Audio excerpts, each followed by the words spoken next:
Everyone, welcome to Swati learning academy. Friends, आज हम लोग देखने वाले हैं कक्षा 6 में जो पाठ्यपुस्तक है हमारे अतीत, इसके अंतर्गत जो अध्याय 3 है जिसका नाम है आरंभिक नगर, और इसमें हम लोग हड़प्पा सभ्यता के बारे में अच्छे से जानेंगे। देखिए, अगर आपको इस क्लास का पीडीएफ चाहिए तो इस वीडियो के डिस्क्रिप्शन में टेलीग्राम चैनल का लिंक दे दिया जाएगा, जहां आप इसे डाउनलोड कर सकते हैं और पढ़ सकते हैं। तो चलिए शुरू करते हैं आज की क्लास को। देखिए, पहला टॉपिक है हड़प्पा की कहानी। लगभग 150 साल पहले जब पंजाब में पहली बार रेलवे लाइन बिछाई जा रही थी, तो इस काम में जुटे इंजीनियरों को अचानक हड़प्पा पुरा स्थल मिला, जो आधुनिक पाकिस्तान में है। कहाँ है? आधुनिक पाकिस्तान में, मतलब हड़प्पा स्थल कहाँ स्थित था? जो वर्तमान में पाकिस्तान का हिस्सा है वहीं पर स्थित था। उन्होंने सोचा कि यह एक ऐसा खंडहर है जहां से अच्छी ईंटें मिलेंगी। यह सोचकर हड़प्पा के खंडहरों से हजारों ईंटें उखाड़ ले गए, जिससे उन्होंने रेलवे लाइन बिछाई। इससे कई इमारतें पूरी तरह नष्ट हो गई और उन्हें इस बात का नहीं पता था कि यही स्थल जो है वो ऐतिहासिक स्थल है या सबसे पुराना नगर बसा हुआ है। वो बस इंजीनियरों को इस बारे में कुछ भी नहीं पता था। देखिए, अब आपके मन में एक प्रश्न उठेगा कि आखिर हम इतना डीपली क्यों पढ़ रहे हैं। तो फ्रेंड्स, मैं आपको बता दूं कि आप कोई भी टीचिंग एग्जाम देने जा रहे हो, आपको उसके लिए डीप नॉलेज का होना जरूरी है। यहाँ पर आप एसएससी एमटीएस का एग्जाम नहीं देने जा रहे हैं कि आपसे केवल यह पूछेगा कि हड़प्पा कहाँ स्थित है, हड़प्पा की खोज किसने की और कितने ईस्वी में की थी। यह प्रश्न सभी को पता होता है, लेकिन इसके अंतर्गत क्या कहानी थी, क्या इतिहास रहा है हमारा, क्योंकि आप सोशल साइंस आपका सब्जेक्ट है, तो आपको यह सब कुछ पता होना ही चाहिए। आगे दिया गया है, उसके बाद लगभग 80 साल पहले पुरातत्वविदों ने इस स्थल को ढूंढा। तब पता चला कि यह खंडहर उपमहाद्वीप के सबसे पुराने शहरों में से एक था। तब उन्हें पता चला 150 साल पहले वो उसका ईंट पत्थर तो सारा उखाड़ कर ले गए, लेकिन 80 साल पहले पुरातत्वविदों ने इस स्थल को ढूंढा और तब उन्हें पता चला कि यह जो खंडहर है वो मामूली नहीं है, बल्कि उपमहाद्वीप के सबसे पुराने शहरों में से एक है। चूंकि इस नगर की खोज सबसे पहले हुई थी, इसलिए बाद में मिलने वाले इस तरह के सभी पुरा स्थलों में जो इमारतें और चीजें मिली, उन्हें हड़प्पा सभ्यता की इमारत कहा गया है। चाहे वह किसी भी स्थान से संबद्ध हो, किसी भी स्थान पर हो, उस स्थान का नाम अन्य हो सकता है, लेकिन उसे क्या कहा जाता है? हड़प्पा सभ्यता का स्थल। इन शहरों का निर्माण लगभग 4700 यानी 4700 साल पहले हुआ था। कब हुआ था इन शहरों का निर्माण? 4700 साल पहले हुआ था। इसे आप लोग नोट कर लें। अब है ये नगर, यानी जो हड़प्पा सभ्यता के नगर थे, ये आधुनिक पाकिस्तान के पंजाब और सिंध प्रांतों, भारत के गुजरात, राजस्थान, हरियाणा और पंजाब प्रांतों से मिले हैं। कहाँ मिले हैं? तो पाकिस्तान के पंजाब और सिंध प्रांत में। अब आपके मन में आ रहा होगा कि पंजाब तो भारत में है, पाकिस्तान में कहाँ से हो गया? लेकिन नहीं, पंजाब का एक बड़ा हिस्सा पाकिस्तान के पास भी है, और वही हिस्से में पंजाब और सिंध में, साथ ही भारत के गुजरात, राजस्थान, हरियाणा और पंजाब आदि प्रांत से भी हड़प्पा सभ्यता के स्थल मिले हैं। इन सभी स्थलों से पुरातत्वविदों को अनोखी वस्तुएं मिली हैं, जैसे मिट्टी के लाल बर्तन जिन पर काले रंग के चित्र बने थे। कैसे? बर्तनों का रंग क्या था? लाल बर्तन थे जिन पर काले रंग से चित्र बने हुए थे। पत्थर के बाट जिसे तौलने का काम किया जाता है, मुहरे, मन के उपकरण और पत्थर के लंबे ब्लेड आदि वहां से प्राप्त हुए हैं। अब इन स्थलों को हम मैप में देखेंगे। यहाँ पर देखिए, यह जो एरिया है, यहाँ से ये क्या है? ये इधर पाकिस्तान है। यहाँ पर देखिए, यह चनहुदड़ो है जो कि पाकिस्तान में स्थित है। मोहनजोदड़ो है, वह भी पाकिस्तान में स्थित है। यहाँ देखिए, यह जो लाइन है, यह बाउंड्री है, यह गुजरात राज्य है हमारा। यहाँ पर लोथल स्थित है, और यहाँ धौलावीरा, सुरकोटदा, गढ़वेरीवाला, साथ ही राखी गढ़ी, कालीबंगा आदि स्थित है। और ये सभी नगर आप लोग देखेंगे तो यहाँ पर नदियों के नाम दिए गए हैं। झेलम नदी, चेनाब, रावी, सतलज, ब्यास, तो सिंधु नदी, ये सब क्या है? सिंधु नदी की सहायक नदियां हैं, और इन्हीं के तट पर ये सभी नगर बसे हुए थे। अगला पॉइंट है हड़प्पाई नगरों की विशेषता। इन नगरों को हम 2 या उससे ज्यादा हिस्सों में बांट सकते हैं। पहला है नगर दुर्ग। यह पश्चिमी भाग था। मान लीजिए यह एक शहर है, तो इसका पश्चिमी भाग था जिसे हम लोग नगर दुर्ग कहते हैं, और यह ऊंचाई पर बना हुआ था। यानी ये वाला पश्चिम वाला जो हिस्सा था वह ऊंचा था, ऊंचाई पर बना हुआ था तथा अपेक्षाकृत छोटा था, यानी यह हिस्सा छोटा था। अब दूसरा है निचला नगर। नगर दुर्ग कौन सा हो गया? पश्चिमी भाग हो गया और ऊंचाई पर बना था, साथ ही साथ यह छोटा था, आप लोग इसे याद रखेंगे। और निचला नगर क्या हो गया? यह पूर्वी भाग था। मान लीजिए ये वाला जो हिस्सा हो गया वो पूर्वी भाग हो गया और यह निचले हिस्से पर बना था, नीचे वाले हिस्से पर बना था। तो जाहिर सी बात है कि अगर नगर दुर्ग ऊंचा होगा तो निचला नगर जो होगा वो नीचे होगा, क्योंकि इसके नाम से ही स्पष्ट है। और अगर हमने देखा कि नगर दुर्ग जो है वो छोटा हिस्सा था, बहुत बड़ा नहीं था, तो निचला नगर क्या होगा? बड़ा होगा। अगर एक कोई छोटा है तो एक बड़ा तो होगा ही ना, स्वाभाविक सी बात है। दोनों हिस्सों की चारदीवारी पक्की ईंटों द्वारा बनाई गई थी। देखिए, हड़प्पा सभ्यता के अंतर्गत जितने भी नगर मिले हैं वहां पर पक्की ईंटों का प्रयोग किया गया है। तभी तो आप सोच सकते हैं कि हड़प्पा नगरों का विकास जो है 47 साल पहले हुआ था और उसके बाद अभी भी जो ईंटें प्राप्त हुई हैं, अभी भी जो खंडर अवशेष थे वो तो रेलवे लाइन बनाने वालों ने तोड़ दिया ना, लेकिन अभी तक वो सही सलामत था। तो सोचिए कि उसकी मजबूती क्या रही होगी, क्योंकि वहां की ईंटें जो थी वो कच्ची नहीं बल्कि पक्की ईंटें थी। आगे है भवन, नाले और सड़कें। अब हम लोग हड़प्पा सभ्यता के भवनों, नालों और सड़कों के बारे में जानेंगे। इन नगरों के घर आमतौर पर 1 या 2 मंजिले होते थे। घर के आंगन के चारों ओर कमरे बनाए जाते थे। अधिकांश घरों में एक अलग स्नान घर होता था, यानी नहाने वाला घर अलग होता था, और कुछ घरों में कुएं भी होते थे। कई नगरों में ढके हुए नाले थे, यानी नालियां जो थी वो ढकी हुई थी। जल निकासी प्रणाली काफी विकसित थी और हर नाली में हल्की ढलान होती थी ताकि पानी जो है वो आसानी से बह सके। देखिए, क्योंकि जो हड़प्पा सभ्यता है वो नगरीय सभ्यता है और साथ ही बहुत ही विकसित थी। वहां पर अभी भी इतने इंजीनियर लगे होते हैं, लेकिन नालियों की हालत जो होती है वो बदतर होती है। लेकिन उस समय क्या था कि नालियों के लिए उचित व्यवस्था थी, जल निकासी के लिए, जल निकलने के लिए अच्छी प्रणाली का विकास किया गया था। घर, नाले और सड़कों का निर्माण योजनाबद्ध तरीके से किया गया था। ये नहीं है कि जिसका मन जहां उठा वो वहीं घर बना लिया, ऐसा नहीं था। सभी योजनाबद्ध तरीके से किया गया था। अब हम लोग हड़प्पा सभ्यता के नगरीय जीवन के बारे में बात करेंगे। हड़प्पा के नगरों में बड़ी हलचल रहा करती होगी। यहाँ पर होगी इसलिए लिखा गया है क्योंकि वहां पर हमने खुद जाकर देखा तो नहीं है, बल्कि उनके अवशेषों को देखकर हम अंदाजा लगा सकते हैं। कुछ लोग शासक वर्ग थे। अब वहाँ कौन कौन से वर्ग के लोग रहते थे यह भी देखेंगे। कुछ लोग जो थे वो शासक वर्ग थे, जो नगर की खास इमारतें बनाने की योजना में जुटे रहते थे और इस काम के लिए वे देश विदेश से, क्योंकि ऐसा तो नहीं है ना कि किसी भी देश या राज्य के पास समस्त संसाधन पहले से ही उपस्थित हो, तो उन्हें जो भी वस्तुएं कम पड़ती थी वे उन्हें बाहर से मंगा लिया करते थे। कुछ लोग लिपिक थे जो कि मुहरों पर लिखते थे या फिर अन्य कहीं भी लिखते थे, लेकिन लिपिक वर्ग के लोग भी थे। कुछ लोग शिल्पकार थे, यानी जो बर्तन, औजार, हथियार आदि बनाने का काम करते थे। अब हम लोग देखेंगे नगर और नए शिल्प के बारे में। पुरातत्वविदों को जो चीजें वहां मिली हैं उनमें अधिकतर पत्थर, शंख, तांबे, कांसे, सोने और चांदी जैसी धातुओं से बनाई गई थी। ध्यान रखेंगे इसमें लोहे का नाम नहीं लिया गया है, यानी हड़प्पा सभ्यता में लोहे की खोज नहीं हुई थी। तांबा का कांसा, सोना, चांदी आदि से लोग परिचित थे, लेकिन लोहे से परिचित नहीं थे। तांबे और कांसे के से औजार बनाए जाते थे, हथियार, गहने बनाए और बर्तन बनाए जाते थे। सोने और चांदी के गहने और बर्तन बनाए जाते थे। यहाँ मिली सबसे आकर्षक वस्तुओं में मनके, बाट जिससे कि मापतौल किया जाता है, और फलक हैं। हड़प्पा सभ्यता के लोग काले रंग से डिजाइन किए हुए खूबसूरत लाल मिट्टी के बर्तन बनाते थे। ध्यान रखिएगा, यहां से प्रश्न पूछे जा सकते हैं और ज्यादातर घड़ों से यानी मनकों से क्वेश्चन पूछे ही जाते हैं कि उनका कलर क्या होता था। तो ध्यान रखेंगे हड़प्पा सभ्यता में लाल बर्तन होते थे जिन पर काले कलर से नक्काशी यानी चित्रकारी की गई होती थी। आगे दिया गया है कच्चे माल की खोज में। ये आपका अगला पॉइंट है।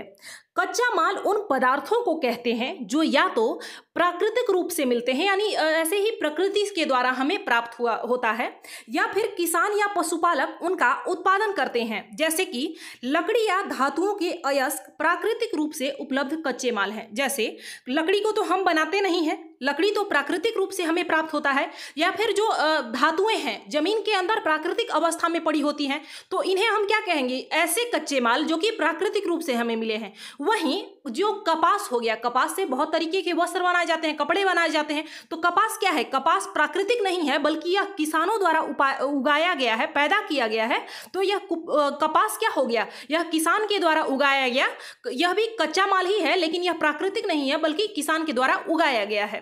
अब हम लोग देखेंगे, क्योंकि हड़प्पा सभ्यता में लोगों को भी बहुत सारी चीज़ों की आवश्यकता पड़ती होगी जो कि उनके पास नहीं होगा, तो इसके लिए वो विदेश से यानी अन्य देशों से व्यापार करते थे, वहाँ से मंगाते थे। अब देखिए, तांबा जो है वो तांबा कहाँ से मंगाया जाता था हड़प्पा सभ्यता में? राजस्थान और ओमान से। कहाँ से मंगाया जाता था? राजस्थान और ओमान से तांबा। सोना के लिए कर्नाटक, सोना कहाँ से मंगाया जाता था? कर्नाटक से। टीन ईरान और अफगानिस्तान से, टीन का आयात कहाँ से होता था? ईरान और अफगानिस्तान से। बहुमूल्य पत्थर जो है गुजरात, ईरान और अफगानिस्तान से मंगाए जाते थे। आप लोग इसे याद रखेंगे, इसे नोट कर लेंगे। और देखिए, ऐसा पढ़िए कि आपको बार बार पढ़ने की जरूरत ना हो, इतने अच्छे से, इतने ध्यान से पढ़िएगा कि चीजें जो है वो आपको एक बार में ही क्लियर हो जाए, याद हो जाए। बस आप इसे रिवीजन के तौर पर बाद में देखना पड़े, ऐसा ना हो कि हम बार बार एक ही चीज को पढ़ते जा रहे हैं। अब हम लोग देखेंगे वहाँ के लोगों के भोजन के बारे में। देखिए, हड़प्पाई लोग गाय, भैंस, भेड़ और बकरियां पालते थे तथा अनाज उगाते थे। अनाज में वे लोग गेहूं, जौ, दाल, मटर, धान, तिल और सरसों आदि उगाते थे। जुताई के लिए वे हल का प्रयोग करते थे और सिंचाई के लिए जल संचय किया जाता था, यानी जल को ऐसे संचित किया जाता था ताकि सिंचाई की जा सके। अब जुताई के लिए हल का प्रयोग होता था, यह हमें कैसे पता चला? तो हल जो है वो मिट्टी का एक हल हमें प्राप्त हुआ है, क्योंकि जो लकड़ी के थे वो तो सभी नष्ट हो गए थे, लेकिन खिलौने के रूप में एक हल प्राप्त हुआ था, जिससे देखकर यह अंदाजा लगाया गया कि जुताई के लिए हल का प्रयोग किया जाता था। अब देखिए, अगला और सबसे महत्वपूर्ण पॉइंट है मोहनजोदड़ो का महान स्नानागार। देखिए, यहाँ से कोई भी ऐसा एग्जाम नहीं होगा जहाँ पर प्रश्न न पूछे गए हों महान स्नानागार से। अब अगर आप एमटीएस का एग्जाम दे रहे हैं तो वहाँ से बस इतना ही पूछेगा कि महान स्नानागार कहाँ से, किस शहर से प्राप्त हुआ था। लेकिन अगर आप टीचिंग एग्जाम का प्रिपरेशन कर रहे हैं तो इसमें आपसे यह नहीं पूछा जाएगा कि कहाँ प्राप्त हुआ था, बल्कि इस तालाब की, इस महान स्नानागार की विशेषता पूछी जाएगी, वो भी कथन के रूप में। इसलिए आपको अच्छे से होना चाहिए कि यह महान स्नानागार क्या था और क्यों था, किस काम के लिए यह बनाया गया था। मोहनजोदड़ो में खास तालाब बनाया गया था जिसे पुरातत्वविदों ने महान स्नानागार कहा है। इस तालाब को बनाने में ईंट और प्लास्टर का इस्तेमाल किया गया है। किसका इस्तेमाल किया गया है? ईंट और प्लास्टर का। इसमें पानी का रिसाव रोकने के लिए प्लास्टर के ऊपर चारकोल की परत चढ़ाई गई है। किसकी परत चढ़ाई गई है?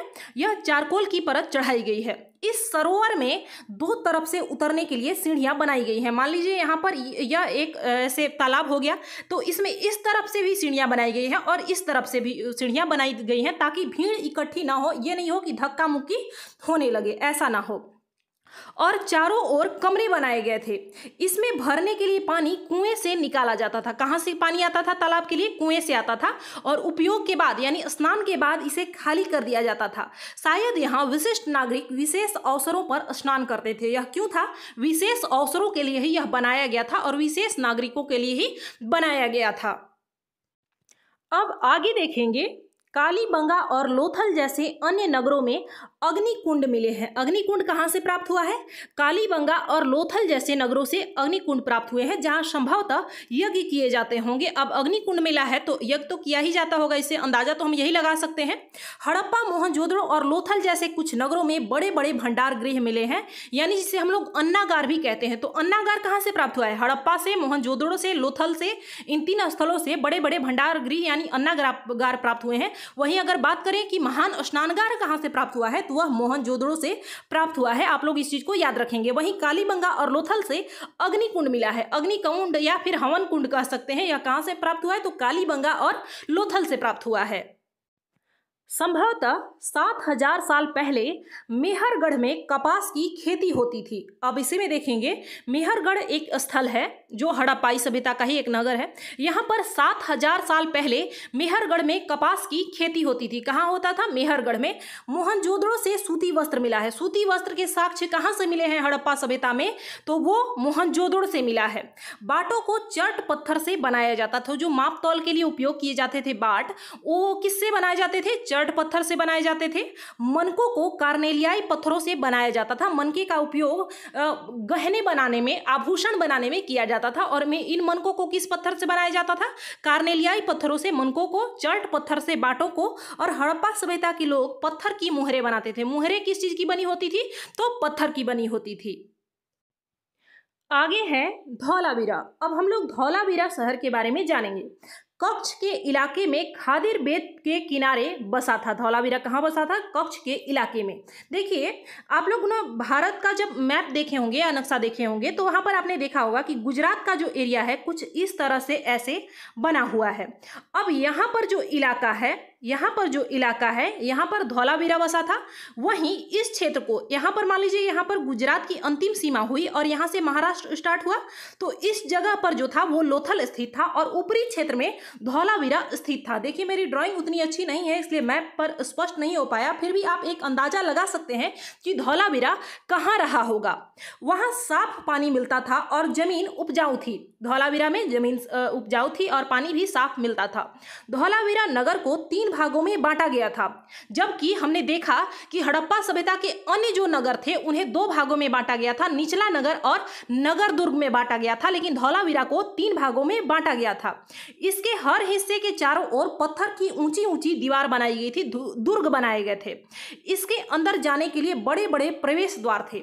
यहाँ मिले कुछ अवशेषों में हड़प्पा लिपि के बड़े बड़े अक्षरों को पत्थरों में खुदा पाया गया। इन अभिलेखों को संभवतः लकड़ी में जड़ा गया था। देखिए, यह विशेष इसलिए भी है क्योंकि हड़प्पा सभ्यता के अन्य स्थलों पर केवल उनकी जो लिपियां थी वो लिपियां केवल छोटे छोटे मुहरों पर ही प्राप्त हुए थे। लेकिन यहाँ पर क्या था? यहाँ पर पत्थरों में खुदा पाया गया। जैसे अभिलेख लिखा जाता है उसी तरीके से यहाँ बड़े बड़े पत्थरों पर पाया गया था। आपसे पूछेगा क्वेश्चन यहाँ से, इसलिए इसे नोट कर ले अच्छे से। अगला शहर है लोथल। देखिए, लोथल जो है वो वर्तमान में गुजरात का हिस्सा है, गुजरात में स्थित है। गुजरात की खंभात की खाड़ी में मिलने वाली साबरमती की एक उपनदी के किनारे बसा लोथल नगर ऐसा स्थान पर बसा था। देखिए, लोथल जो नगर है वह साबरमती की एक उपनदी यानी एक सहायक नदी जिसका नाम भोगवा है, वैसे बुक में दिया नहीं गया है लेकिन मैं बता देती हूँ। भोगवा नदी के किनारे लोथल नगर बसा था और यह बंदरगाह था। यह पत्तन स्थल था जहां कीमती पत्थर जैसे कच्चा माल आसानी से मिल जाता था। वह पत्थरों, शंखों और धातुओं से बनाई गई चीजों का एक महत्वपूर्ण केंद्र था। किसका? पत्थर का, शंख का, धातु का। क्योंकि वह बंदरगाह था तो वहां से आयात निर्यात होते रहते थे, तो इसलिए वहां से ऐसे अवशेष प्राप्त हुए हैं। इस भंडार गृह से, वहां पर एक भंडार गृह भी था, जैसा कि अभी मैंने पीछे बताया था कि हड़प्पा से, मोहनजोदड़ो से और लोथल से भंडार गृह प्राप्त हुए थे, अन्नागार प्राप्त हुए थे और वहां से कई मुहरे, मुद्रांकन और मुहरबंदी भी प्राप्त हुए थे। मुहर किसे कहते हैं? जिस पर एक खास चिन्ह बनाकर रख दिया जाए, वो मुहर था। लेकिन मुहरबंदी क्या था? देखिए, जैसे अभी वर्तमान में हम लोग कोई भी सामान को पैकिंग करते हैं तो उसे बंद कर दिया जाता है, सील कर दिया जाता है, लेकिन उस समय ऐसी व्यवस्था नहीं थी। तब लोगों को कैसे पता होता कि आखिर जो सामान हमारे तक पहुंचाया जा रहा है उसका तौल यानी वजन में छेड़छाड़ नहीं की गई है, इसे खोला नहीं गया है, निकाला नहीं गया है। तो इसके लिए वे क्या करते थे? एक पैकेट में या बोरी में उसे भर के और उसके ऐसे मुहाने पर, सिरों पर गीली मिट्टी लगा देते थे और उस पर कुछ चित्र बना देते थे। अगर, क्योंकि मिट्टी गीली है तो उस समय उस पर चित्र बनाना आसान होगा, लेकिन जैसे ही वो सूख जाएगा, अगर कोई उसके साथ छेड़छाड़ करेगा तो वह टूट जाएगा, उखड़ जाएगा, फिर आप ऐसा चित्र नहीं बना सकते। तो लोगों को यह पता चल जाएगा कि हमारे सामान के साथ कुछ छेड़छाड़ की गई है। यही थी मुहरबंदी। अब आगे है सभ्यता के अंत का रहस्य। अब इस सभ्यता का अंत कैसे हुआ? लगभग 3900 साल पहले एक बड़ा बदलाव देखने को मिलता है। अचानक लोगों ने इन नगरों को छोड़ दिया। लेखन, मुहर और बाटों का प्रयोग बंद हो गया। दूर दूर से कच्चे माल का आयात काफी कम हो गया। मोहनजोदड़ो में सड़कों पर कचरे के ढेर बनने लगे, जल निकास प्रणाली नष्ट हो गई और सड़कों पर ही झुग्गीनुमा घर बनाए जाने लगे। अब यह सब अचानक तो नहीं हुआ होगा, इसके पीछे विभिन्न इतिहासकारों का अलग अलग मत है। किसी का मत है कि नदियां सूख गई होंगी, किसी का मत है कि जंगलों का विनाश हो गया होगा, किसी का मत है कि बाढ़ आई होगी या फिर चरागाह समाप्त हो गए हैं, और किसी किसी विद्वान का मत है कि शासकों का नियंत्रण समाप्त हो गया या फिर यहाँ किसी बाहरी शासक ने युद्ध किया किया होगा तभी यह सभ्यता का अंत हो गया। तो ये कुछ महत्वपूर्ण कारण विद्वानों ने बताए हैं कि इस कारण से हड़प्पा सभ्यता का अंत हो गया होगा। देखिए, हड़प्पा सभ्यता का उदय यानी आरंभ कब हुआ था? लगभग 4700 साल पहले। और खत्म कब हुआ? 3900 साल पहले। अब यहाँ पर कुछ फैक्ट्स भी दिए गए हैं, जैसे नील नदी के किनारे क्या बसा था? मिस्र की सभ्यता किसके किनारे थी? तो नील नदी के किनारे। यहाँ पर बड़े बड़े मकबरे बनाए जाते थे। कुछ वहाँ के जो शासक वर्ग थे वो बड़े बड़े मकबरे बनवाते थे, जिसे पिरामिड कहते हैं। और जब वो मरते थे तो उन्हें इसी में दफन कर दिया जाता था। और इस पिरामिड के अंदर उनके जो सेवक वगैरह होते थे, साथ ही उनके साथ खाने पीने की सामान और भी अन्य वस्तुएं जो उन्हें प्रिय थी, पसंद थी, उसे भी दफना दिया जाता था। और इन सबों को जो जिसे पिरामिड में रखा जाता था उसे भी ये लोग ममी कहते थे। आगे है फेयंस के बारे में। फेयंस जो है वो पत्थर और शंख की तरह प्राकृतिक तौर पर नहीं पाया जाता था। इसे कृत्रिम रूप से यानी आर्टिफिशियल तैयार किया जाता था, खुद से लोग बनाते थे। यह पत्थर और शंख की तरह नहीं था। और सबसे अंत में कुछ महत्वपूर्ण तिथियां दी गई हैं, जैसे मेहरगढ़ में कपास की खेती कब प्रारंभ हुई थी? तो लगभग 7000 साल पहले। नगरों का आरंभ कब हुआ था? 4700 साल पहले। हड़प्पा के नगरों की अंत कब हुआ था? और मतलब धीरे धीरे खत्म कब होना शुरू हो गए थे? अंत की शुरुआत का मतलब है कि उनका पतन कब शुरू हुआ? तो लगभग 3900 साल पहले उनका पतन शुरू हो गया था। और अन्य नगरों का जो विकास है लगभग 2500 साल पहले हुआ था। अन्य नगरों का विकास 2500 साल पहले हुआ था। तो फ्रेंड्स, इस चैप्टर में बस इतना ही था। मिलते हैं हम लोग अगली क्लास में। धन्यवाद।